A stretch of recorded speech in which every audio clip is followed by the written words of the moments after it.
Pulmonary arterial hypertension, or PAH, is a rare lung condition that has no cure. And managing this condition can be extremely challenging for families affected, but now there's a new animated series to help people understand and manage it. Here with more is medical student and PAH patient Sean Wyman, along with Dr. Victor Tapson, a leading specialist on the subject. Welcome to the both of you. Thank you. So, doctor, explain to me, what is pulmonary arterial hypertension?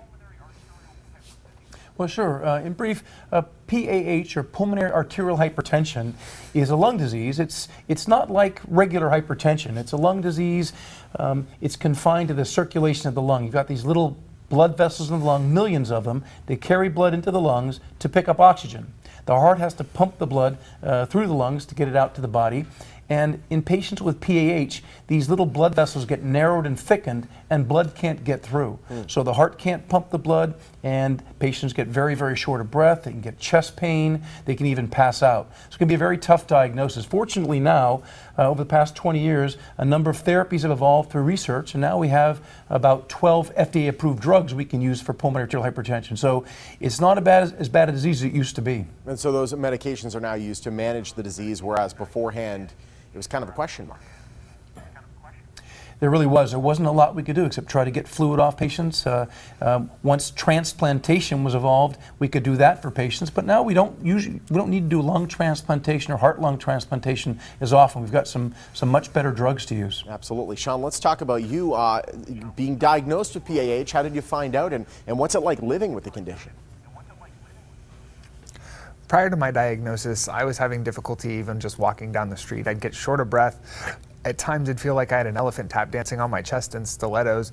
And in a few instances, I even passed out. And my friends and family that were around me at the time said that my lips turned blue, my fingernails turned blue, and that I should probably go to the hospital. After going to the hospital and rigorous testing, they decided that I had pulmonary hypertension and started me on therapy, but told me that I probably wouldn't be able to work or go to school. Wow. After modifications to my medication and whatnot, 12 years out, I'm now a second-year medical student at Western University of Health Sciences out here, and I'm also engaged and have 2 daughters. So that's phenomenal. Things have gotten better. Obviously, yes. Congratulations on that. So you get this news, you decide to take that blue lip thing and make this one of your duties. You have now created an animated series called Lips Painted Blue. Tell me about this. So I came up with Lips Painted Blue because I realized there weren't very many resources out there for kids to understand what pulmonary hypertension was. I talked to several pediatric patients that were recently diagnosed. They didn't really understand what was going on. Their families didn't understand what was going on. And I decided, hey, I loved cartoons as a kid. Why not come up with something that can probably speak to them and explain everything and show them that there was still hope even with this condition. Absolutely, and this is something that I'm sure you wish you had when you first found out you had PAH. Now other people do have that thanks to your work. What advice do you have for people living with PAH? Because obviously getting that diagnosis can be a little bit troublesome. What do you say?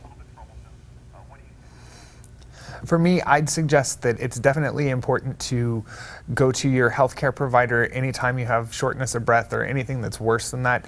Communication with them is probably the most important thing. Also, listen to your body. Listening to your body being you start getting short of breath more often, let your doctors know, because it could be something even worse or your medications need to be modified some way.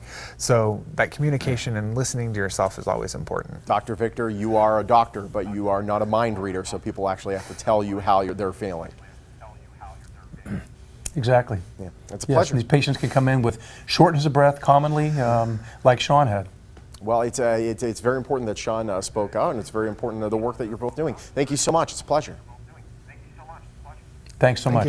All right, if you know someone who suffers from pulmonary arterial hypertension, check out the web series Lips Painted Blue. You can find that right there on the website on your screen. And